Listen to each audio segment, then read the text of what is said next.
Get ready for another video in Alex's garage.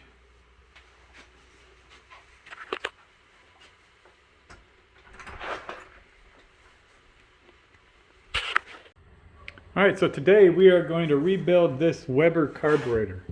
This is a Weber DCOE 45, and before we get into that, I want to cover some of the geometry and the differences between your standard SU. This is actually a newer model SU. It's got the float at the bottom, but I want to kind of go over why you would go with a Weber versus an SU and what the advantages and disadvantages are to each particular type.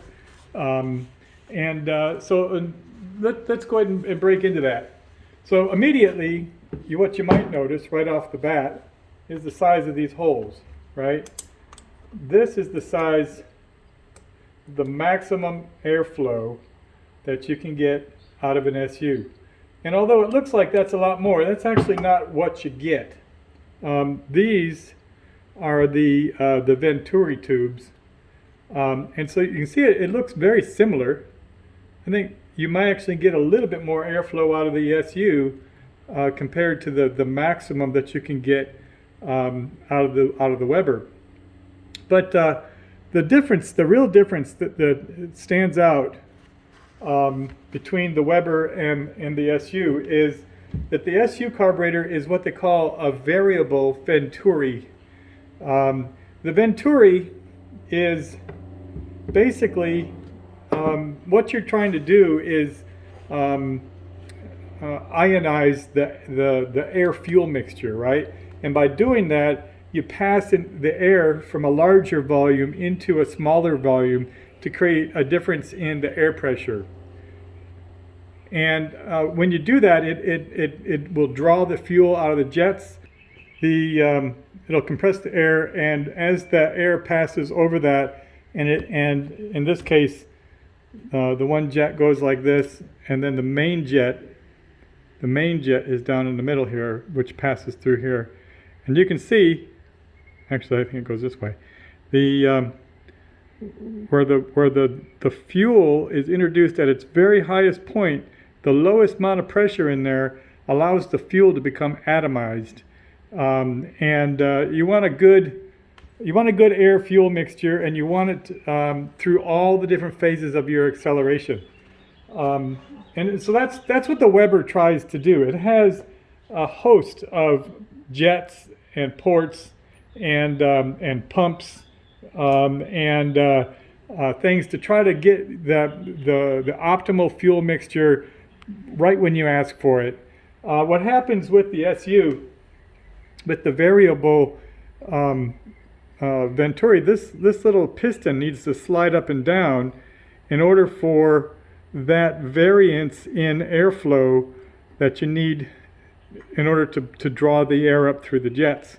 There's only one jet in the SU, and it's controlled by a needle. Here's a good example. Here's the piston as removed, and you can see how dirty this needle gets. It's actually rough. You can feel ridges on there. So, I mean, right off the bat, you're asking a carburetor to have moving parts, friction points, and by having a variable Venturi that's completely activated by the vacuum of the engine, you're asking the engine to be starved for a few seconds while the carburetor adjusts for the airflow that you need. The way these pistons work, these little holes right here, they face on the back side. See, here's the front side. They're on the back side, and as the throttle is opened up, when you open up the throttle, it creates a low pressure, and that low pressure, that vacuum, is sent through these two holes to the top side of this piston, which draws the piston upward and allows more airflow. Well, you can see, I mean, I'm not really bagging on the SU, but what I'm telling you here is that process is something that occurs over time, right? And so it's not instant. It's not like, whoop, it happens instantly. As a matter of fact, on the top of this piston, they have a little, like a shock absorber that you have oil in there to keep it from moving up too quickly. And so you're already asking the carburetor not to react too quickly because of this little push rod here that goes in there to keep the piston from moving too quickly up and down. Really what the purpose of this is to keep the piston from chattering. You keep it into one location while it's driving, but you're still you're limiting the speed at which that variance can occur.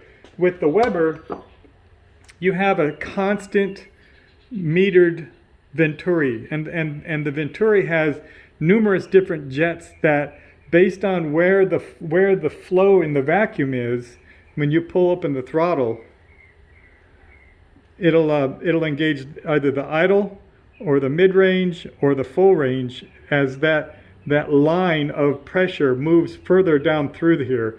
When you let up and you create a vacuum and you open up that vacuum, the pressure point moves further back in this column right here, and it activates different jets.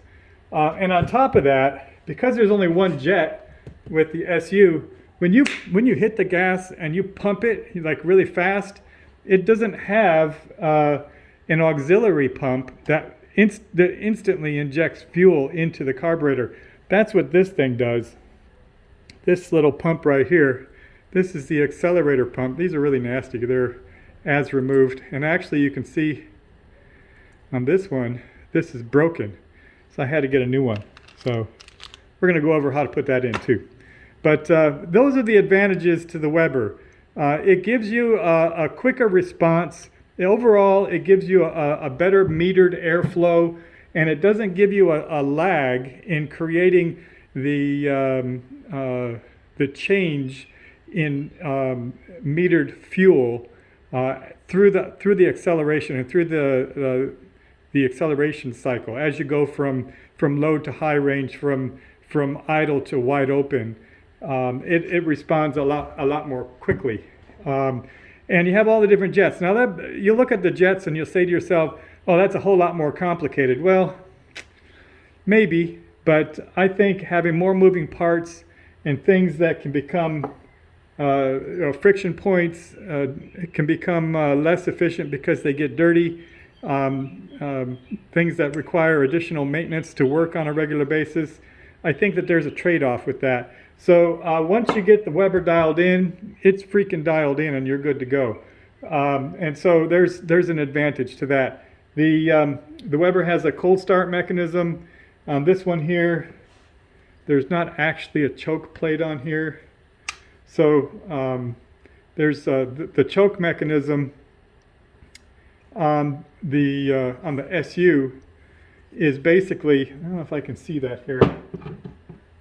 When you're,